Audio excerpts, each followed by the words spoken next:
I think so.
Thank you very much, Sandra, for that wonderful music.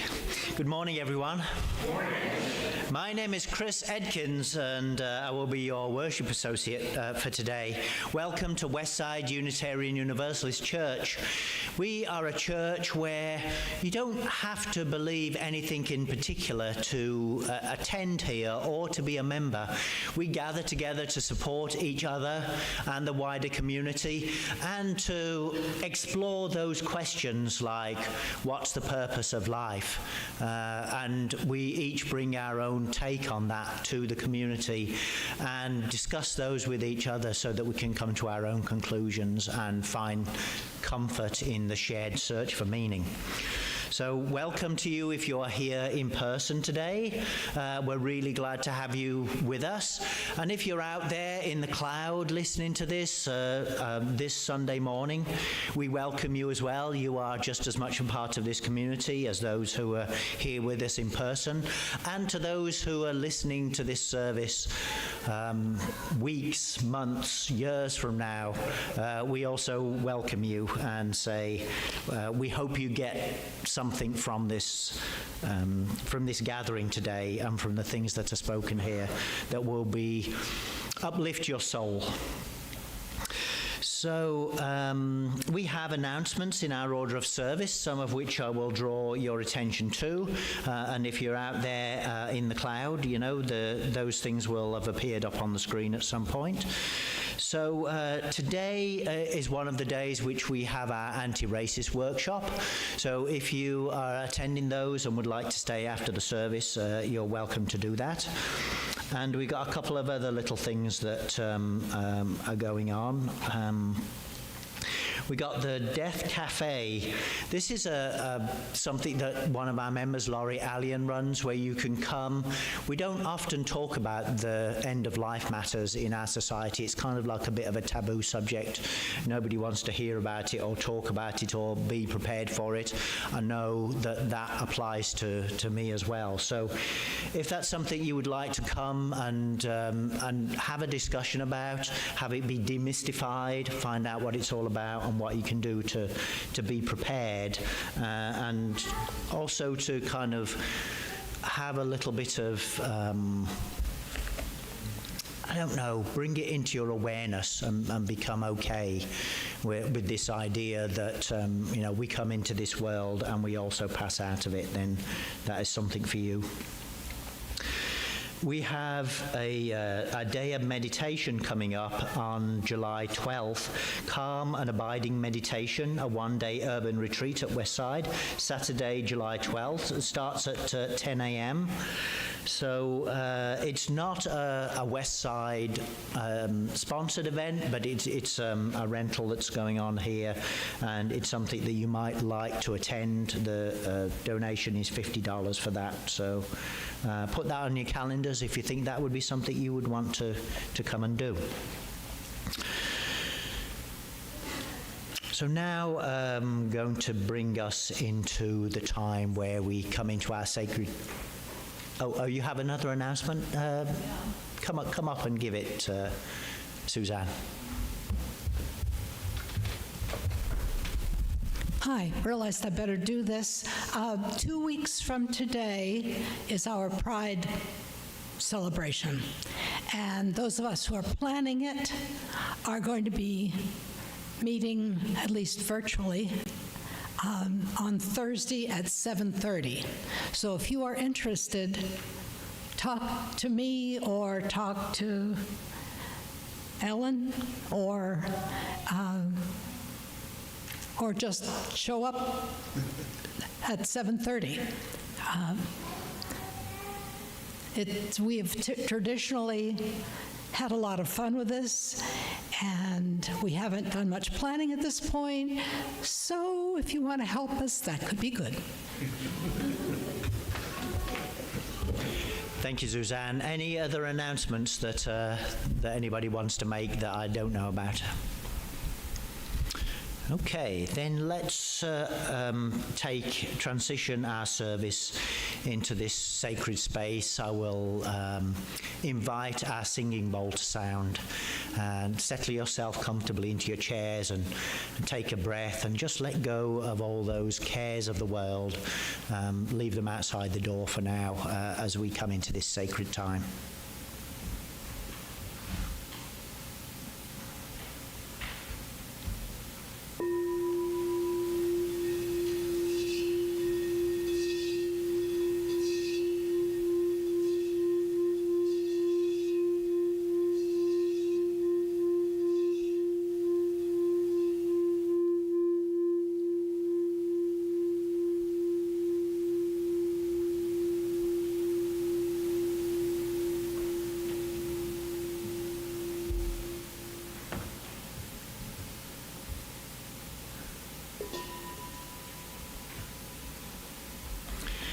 The flaming chalice is the symbol of our Unitarian Universalist faith.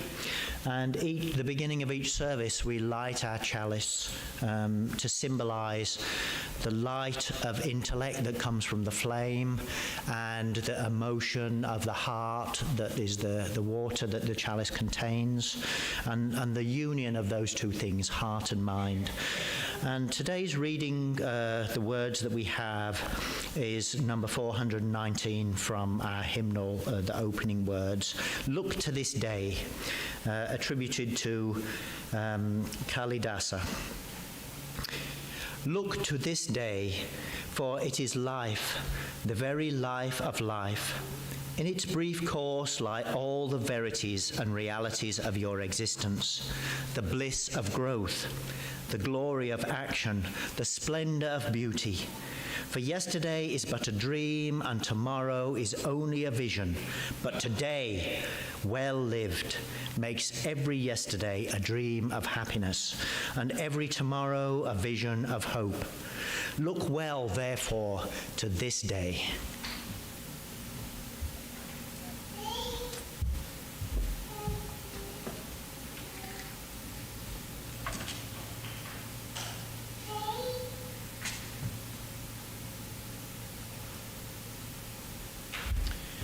We also light our community candles for all of those terrible things that are happening in the world and for all the joyful things that are happening around the world today.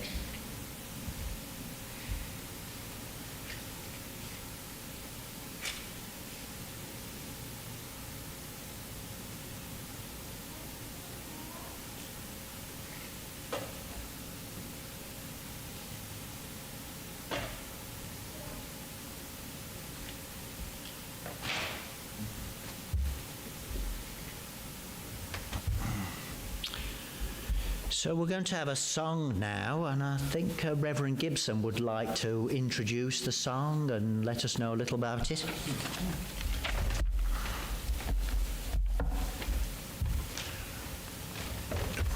This is one of those things that I'm going to be talking with you about. Late life learning. This song is written by someone I've had the opportunity to meet. It's attributed here to Rose Sanders, and I think that is probably her legal name. She prefers now to be known as Faya Rose Touré. Not a musician, a practicing attorney, a graduate of Harvard Law School. And, let's sing the song, and then I'll tell you a little bit more about this fascinating woman. So it was interesting collaborating on selecting the music for the service because we hit two hymns that both of us love. So, yes, let's sing it now. I think the choir's going to come up front also. Okay. Yeah, and the words will be up on the screen up here if the congregation would like to sing along. You're welcome to join us, Listen along.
Okay. I find that a really lovely, peaceful, affirming song. It's fascinating that this was written by someone who I think would be, if I didn't describe her as a black radical, fire-breathing civil rights attorney. Earlier this week, I was in a meeting, and one of our people was remembering that a group of us met with Faya Rose as we were planning our observance of the 50th anniversary of the Selma voting rights campaign. She was late for our appointment in her office, walked in, looked at our group, and said, I had forgotten this, but she said, "So, what is it you white folks want?" There were at least 3 people in our group who really didn't qualify for that description. A majority of us were white, okay. But that was her initial take. It turned into a very productive conversation. So, maybe this is a good intro to my remarks about large, late life learning.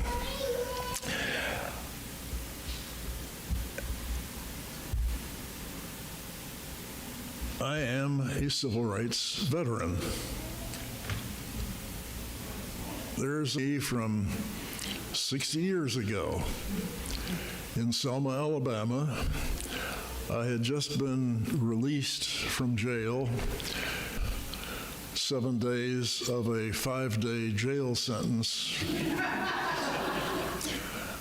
for contempt of court. It was contempt of a court that had richly deserved our contempt. And I won't belabor that story. I was a very young, very new minister. My partner, Ira Blaylock, had been a classmate in theological school, and he and I had been asked by the Unitarian Universalist Association to go to this place that at that point I had never heard of, to see if there might be a role for Unitarian Universalists in the Selma voting rights campaign.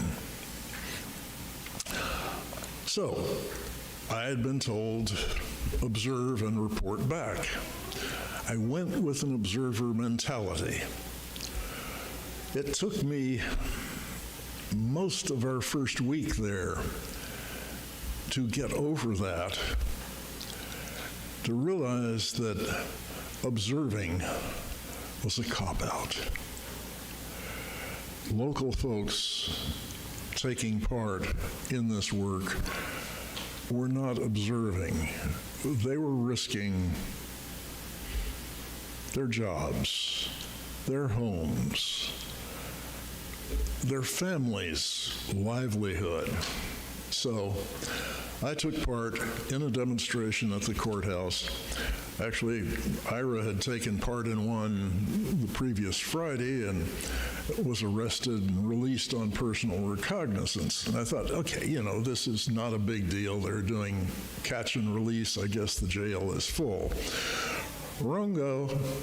I think the authorities didn't want to be bothered with jailing a bunch of people on Friday, and it would probably mess up their weekend plans. Well, this was a Tuesday. So,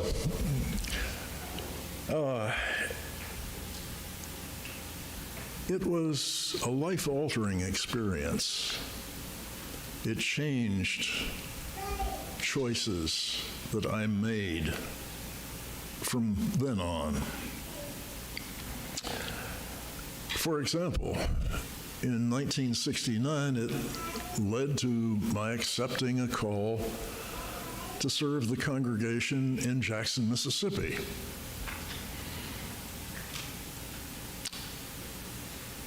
We hope to survive physically and emotionally for the 3 years for which that congregation had funding for ministry. Wound up staying there 15 years in a variety of roles. In the course of that, I got to know many civil rights figures. One of my closest friends was very active in the Freedom Summer Mississippi Freedom Democratic Party. For 7 years, I was your friendly federal investigator, working for the Equal Employment Opportunity Commission in Mississippi. So, yeah, some significant background in civil rights. I went from there to serve the congregation, marvelous congregation in Elkhart, Indiana. We were there 20 years, not longer than I'd planned. And I talked some, not interminably, but some about civil rights issues. And toward the end of my years there, they said, "When are you going to take us to see some of these places you keep talking about?" And so my wife and I put together a one-time tour of sites in Alabama and Mississippi. "Oh, that was so good, you need to do it again." Okay. And then after I retired, she and I led another civil rights tour sponsored by Meadville Lombard Theological School in 2006. And then we did that again for Meadville Lombard in 2008. And we were saying, "Okay, folks, you're on the last tour we're doing." Last night of that trip, 4 people took us to dinner. I think there was at least 1 pitcher of sangria involved in this, but they said, "This can't be the last. Show us how to do this. This was such a good experience. It needs to be carried forward." 21 years after that first, "When are you going to take us to see these places?" I'm still doing it. We formed an organization known as the Living Legacy Project and are still doing civil rights pilgrimages. We were corrected. It's not just a tour, it's a pilgrimage. And webinars. There is information on the back table near the donation boxes that will tell you more about the Living Legacy Project.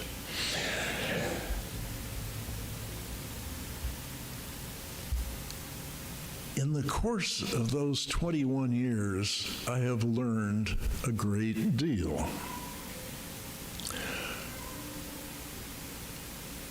A large amount of late life learning. And Brad, why don't you put that picture back up? In the course of time, I've learned to reinterpret this. Now, this has been a very handy picture.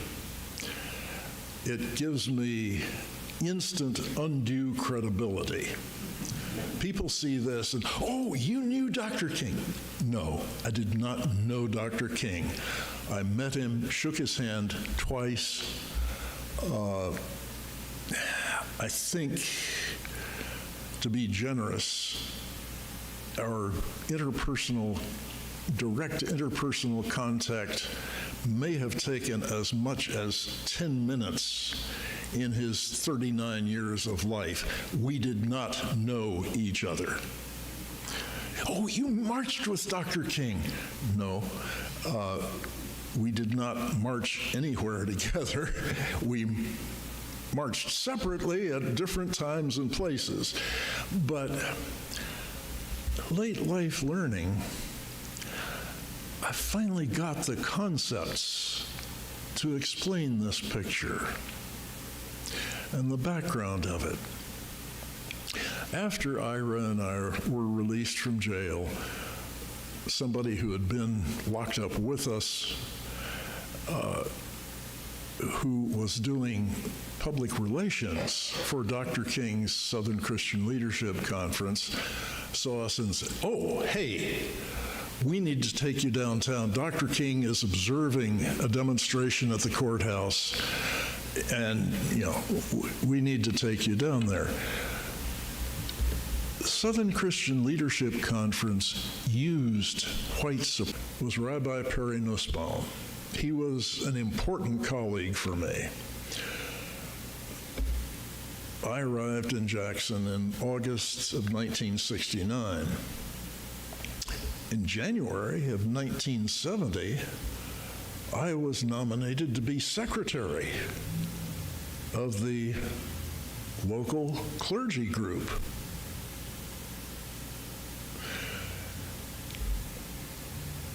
Rabbi Nussbaum explained to me, I'm why you got nominated. You and I, we need this group. These other guys, and at that point it was all guys, these other guys, they have other places they could go. You and I, we need to have this group.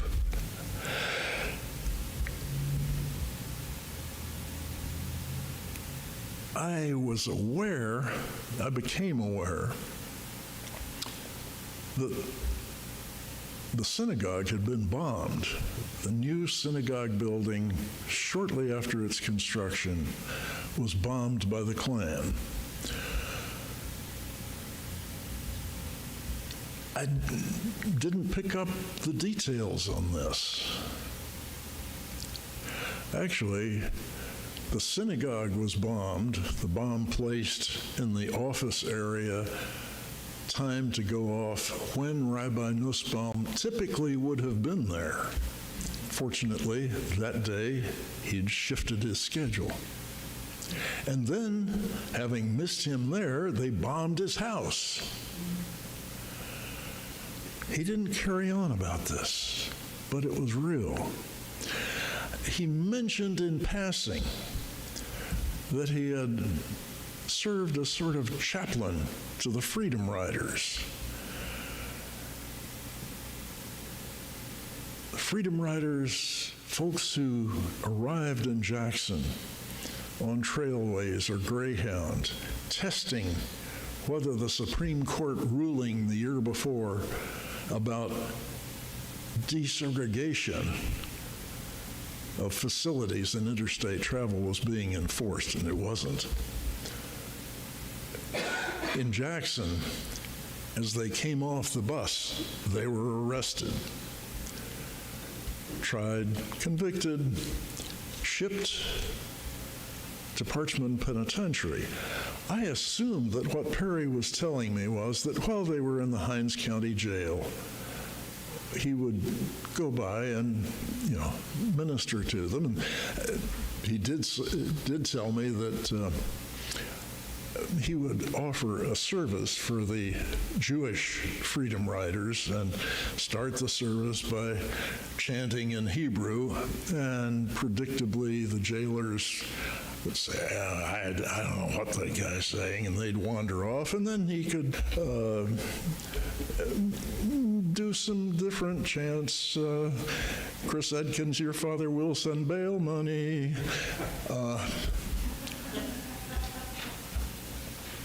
What I've discovered at the new Mississippi Civil Rights Museum, no, Perry was driving up to Parchman Penitentiary, probably at that time, at least a 2.5, 3 hour drive, mostly on somewhat deserted 2-lane roads, demonstrated at Parchman. And he did tell me that it was fascinating. Somehow the Jewish component grew. All sorts of Irish and other not typically Jewish names would come to his services.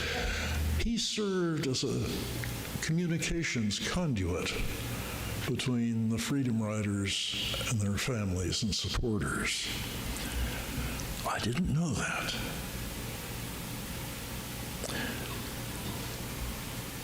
In working on the Living Legacy Project's most recent pilgrimage to the low country of Georgia and South Carolina, I learned about something I'd never known about before called the weeping time.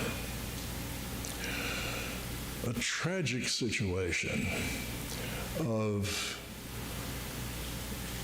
a planter, an aristocrat, becoming so indebted that he sold off his most valued assets to satisfy his debts. This man had a problem with gambling. Actually, he had two problems. One, apparently he was addicted to it. And secondly, either he was massively unlucky or he wasn't very good at it. So all 430 some enslaved people whom he owned on his two plantations were sold off. Men, women, children, aged, infant, across the period of, I think, 2 days in Savannah. And it's called the weeping time. Obviously, there was much weeping that occurred as friendships were ripped apart. One sold here, another sold there. But also called the weeping time because they said through the whole process, the sun never appeared in Savannah. It rained the entire time. Even God was weeping. Somehow, this is history that was absent, had been overlooked until very recently, except, of course, by those descended from some of those sold at weeping time. But in preparing for the pilgrimage, I learned one more thing. Pierce Butler, the gambler, Pierce Butler identified as Unitarian.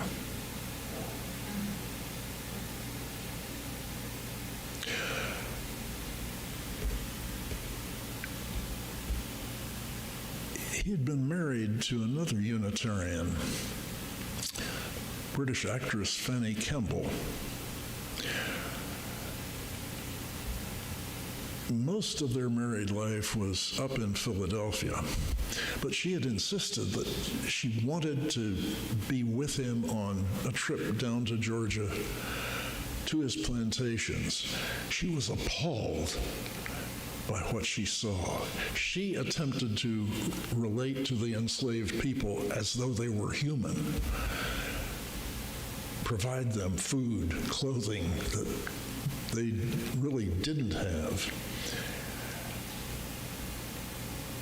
The marriage did not last.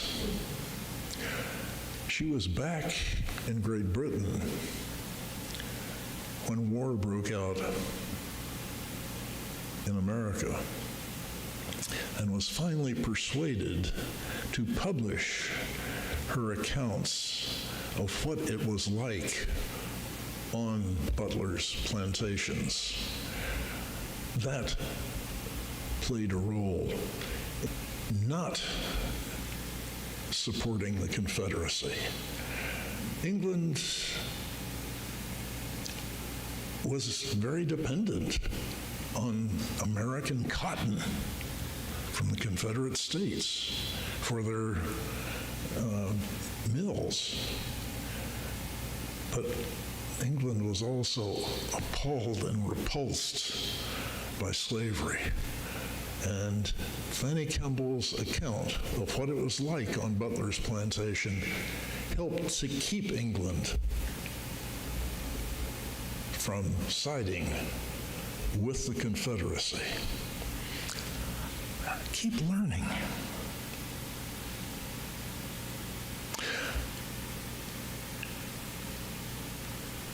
I had heard the name Vernon Dahmer, but I really hadn't gotten the story about Vernon Dahmer. And then a few years ago, we finally took the plunge and started adding a visit to the Dahmer family to our Mississippi itinerary. Vernon Dahmer was a lifelong civil rights, human rights advocate. Very active in the NAACP, supportive of SNCC, the Student Nonviolent Coordinating Committee.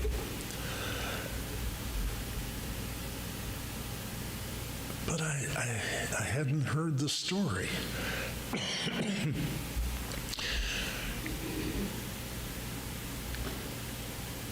Vernon Dahmer was insistent that people try to register to vote.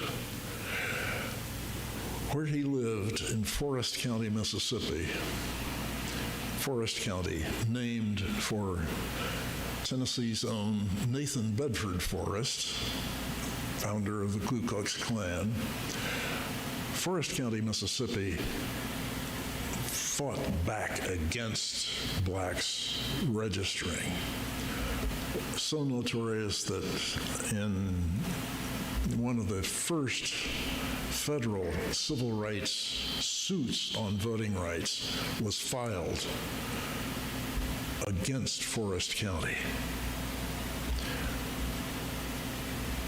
After the passage of the Voting Rights Act, life became a little calmer for the Dahmers. There were fewer threatening phone calls.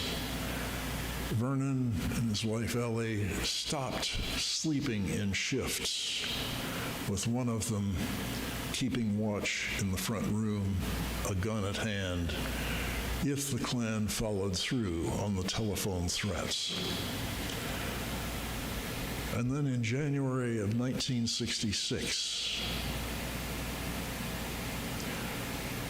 the Klan attacked. They set fires at the doors of the house. They shot into the front rooms of the house, tossed in Molotov cocktails. Vernon grabbed guns, went to the front of the house to lay down protective fire to keep the Klan at bay so Ellie and their two children could escape. With fire at the back door, Ellie Dahmer had to wrestle a window out of its frame so they could get out. After a few minutes, Vernon Dahmer also left, but he died later that day due to burns and smoke inhalation. It's a tragic story.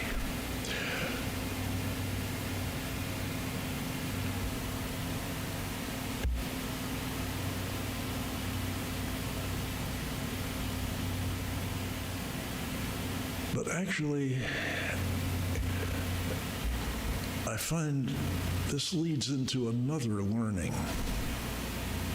I'm glad we expose people to the story of that crime against the Dahmers and against humanity. But I'm also glad that Ellie Dahmer has had a long life. She'll turn 100 sometime this year. When I talked to her recently, she complained that her shoulders just hurt all the time. She said, it's bone on bone, and they say I'm too old for them to do surgery. But she's lived long enough. She was very excited during the Black Lives Matter demonstrations. She said, my granddaughter told me, now her granddaughter is probably in her 40s or 50s, my granddaughter told me that there was a big demonstration in downtown Hattiesburg at the courthouse. It was mostly white young people. The young people are wonderful. Mostly white young people, and there were 3 preachers, 2 of them white, who gave prayers on the courthouse steps.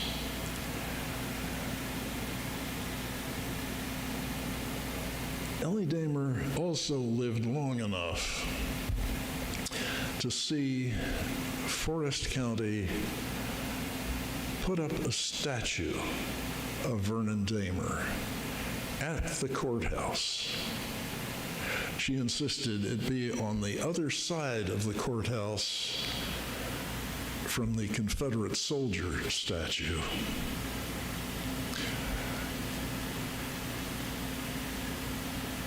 Across the base of Vernon Damer's statue are his bywords. If you don't vote, you don't count. A lesson. Change is possible. Indeed, change has happened. Not enough change, but change has happened. Don't ever give up on change. It is possible. Indeed, my tenure in Mississippi was proof change was real in Mississippi, even in the short time between 1965 and 1969.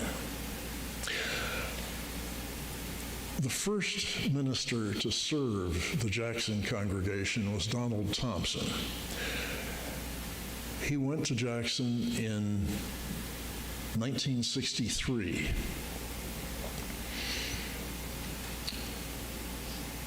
He planned to keep a low profile, not be a strong advocate for civil rights, but after he got there, he did agree to fill a vacancy on the board of the Mississippi Council on Human Relations. Now, the Mississippi Council on Human Relations is, by today's standards, a timid, tepid organization. It had the not terribly radical to us idea of opportunities for black people and white people to actually sit together and converse. But Mississippi in 1963, this was radical.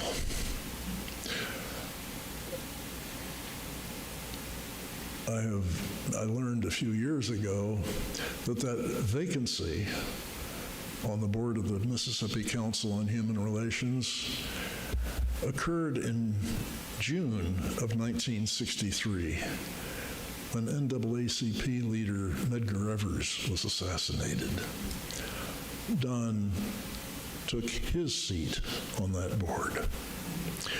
And yes, his profile did get higher than he intended. As a result of that, in August of 1965, as Don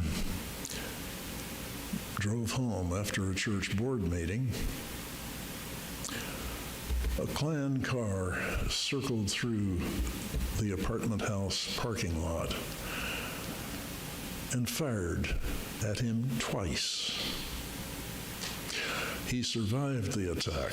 He tried to stay on, but in November of 1965 was advised that the Klan was going to make another attempt on his life.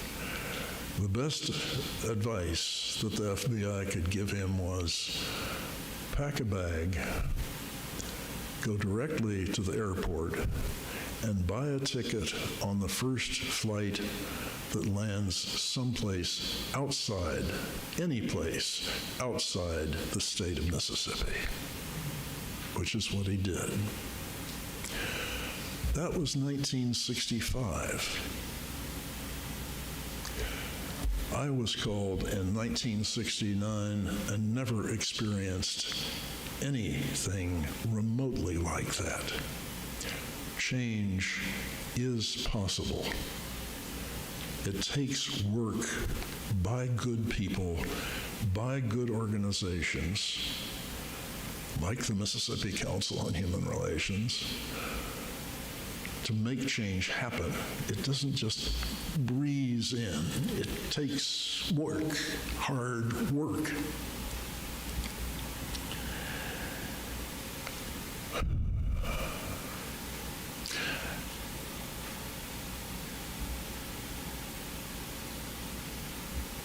What I've found in doing the work of the Living Legacy Project is that it is inspiring, it is life-changing. You don't have to go to jail in Selma, Alabama to have a life-changing experience. And now, let me tell you what happened to 2 or 3 of the people who have wound up being part of the Living Legacy Project. The Reverend Hope Johnson, a far more cosmopolitan person than I could ever hope to be. Hope was Jamaican. She had grown up traveling in the world because her father was Jamaica's ambassador to Germany and then Jamaica's ambassador at the United Nations. Hope was one of the people on the bus in 1968 telling Judy and me, no, this can't be the last time. She had signed up for that trip. Oh, a friend had told her about it and said, I'm going, why don't you sign up? And she thought, well, gee, I had never thought about going to Alabama and Mississippi. Certainly not on my bucket list, but oh, okay, it sounds interesting. I would go. Hope Johnson became the first president of the Living Legacy Project board. Or Reggie Harris. Reggie is a marvelous musician, focused on music of the Underground Railroad and of the Civil Rights Movement. And after our first pilgrimage, and we didn't have a musician on board, we thought, oh, we need a musician. And I think it was Hope Johnson who picked up her cell phone and said, Reggie, we're planning this civil rights pilgrimage, our second one, and we really need a musician. Would you be willing? And he admits now it was a one-time, an underpaid, one-time gig, and yeah, okay, it sounds interesting, why not? Reggie made it very clear to us, a musician, storyteller, I don't join boards, I don't do committee work.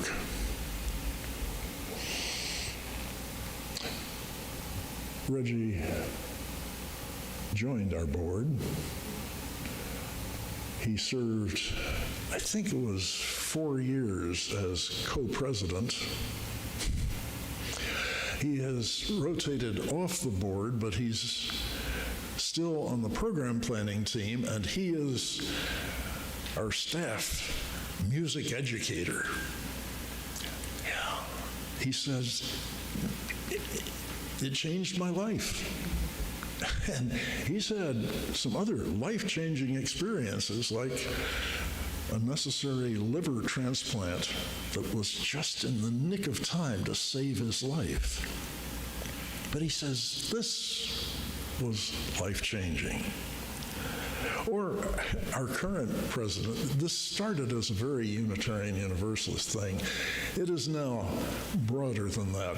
The current president of the Living Legacy Project is Laura Ingersoll, a retired Evangelical Lutheran Church of America pastor. And she went on one pilgrimage, was so impressed that when she had preaching opportunities, she would say, oh, don't pay me, send the check to the Living Legacy Project. She is now our president. So,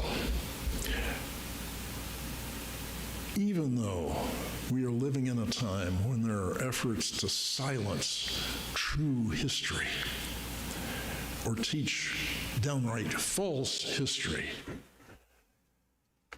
even though we live in such times, there is a huge need to fight for true history, to learn history that we probably did not get in school, did not pick up on casual reading since our last classroom experience. Whatever your age, whatever your collection of degrees, there's still more to learn. So, join me in lifelong learning. It's part of the adventure. And our closing song is one I need to tell you about. There's some history here. We Shall Overcome actually began as a church song. I'll be all right. I'll be all right. I'll be all right someday. In the 1940s in Charleston, South Carolina, there were black tobacco factory, cigar factory workers who were striking. And this was sung on the picket line. It was the favorite hymn of one of the strikers. And as often happened in the movement, a little alteration. In addition to singing, I'll be all right, I'll be all right, I'll be all right someday. A little more militant, I'll overcome. One of the people on hand supporting that strike was Zilphia Horton, the music with the Highlander Folk School of Tennessee. She brought it back, taught it to her friend Pete Seeger, and it's kept morphing. It's kept morphing. I first encountered this song in August of 1962.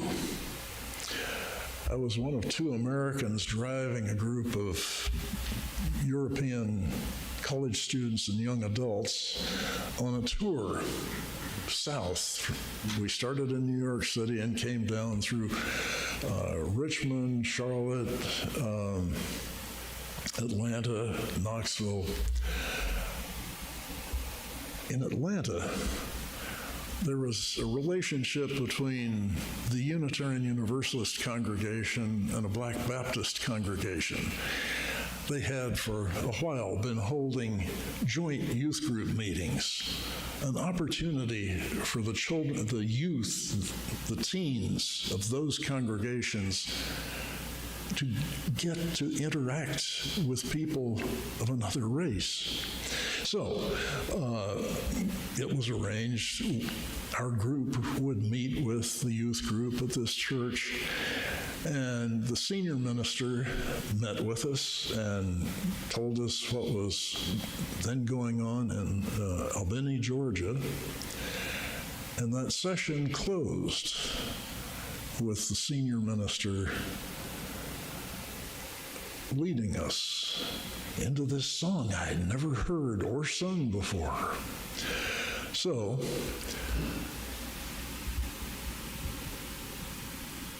you'll be singing along today with somebody who learned "We Shall Overcome" from the Reverend Martin Luther King Sr.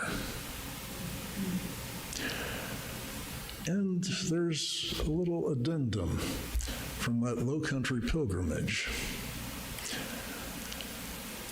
There is now a historical marker in Charleston noting their role as the origin place for the changes that created "We Shall Overcome." It's at that building that was the cigar factory in the 1940s. But I had our group stop there at that historical marker because the placement of that marker says something about how Charleston does history. I observed to a black historian who met with our group, did a wonderful job on the black history of Charleston. Charleston seems to concentrate hoop skirts and cannonballs. This historical marker would interfere with that. So it's not out on the main street next to the parking lot. That old cigar factory has been transformed into a multi-story shopping and business center. If you want a ritzy boutique, yeah, go to the cigar factory. It's in there somewhere. A high-end restaurant, yeah, it's in there.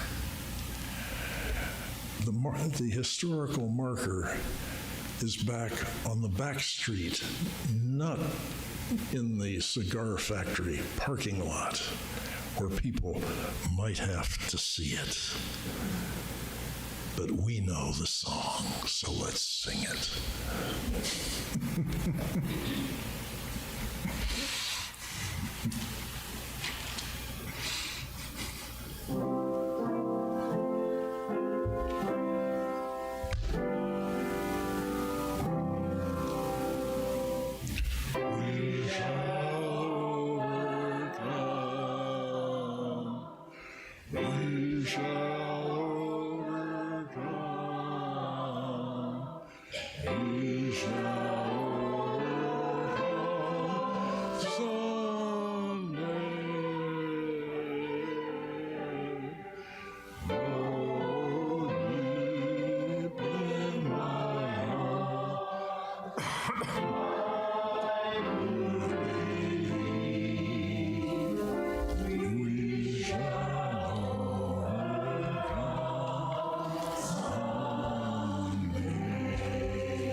shall all be free.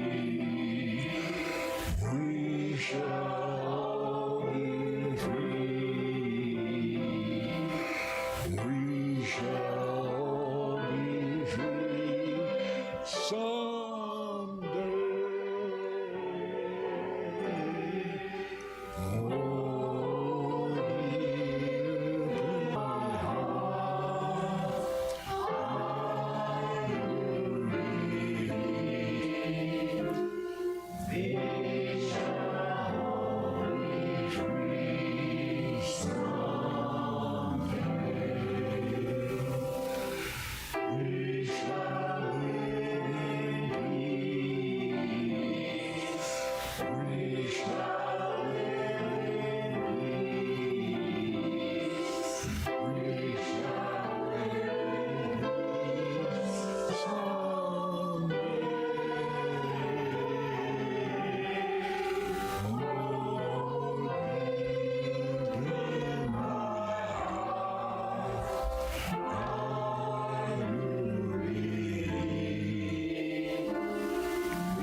Oh, I apologize for talking long and then bumping Chris out of the way.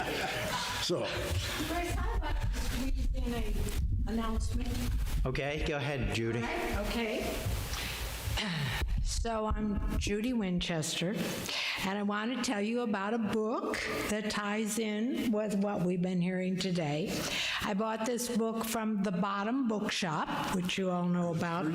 It's called James, and it's a retelling of the story of Huckleberry Finn and the runaway slave Jim. It's written from the point of view of Jim instead of Huckleberry Finn. And I'd be glad to loan it to anybody who would like to read it, but then I do want it back. I'm not giving it away. Okay, Judy Winchester. Here I am. Thank you, Judy.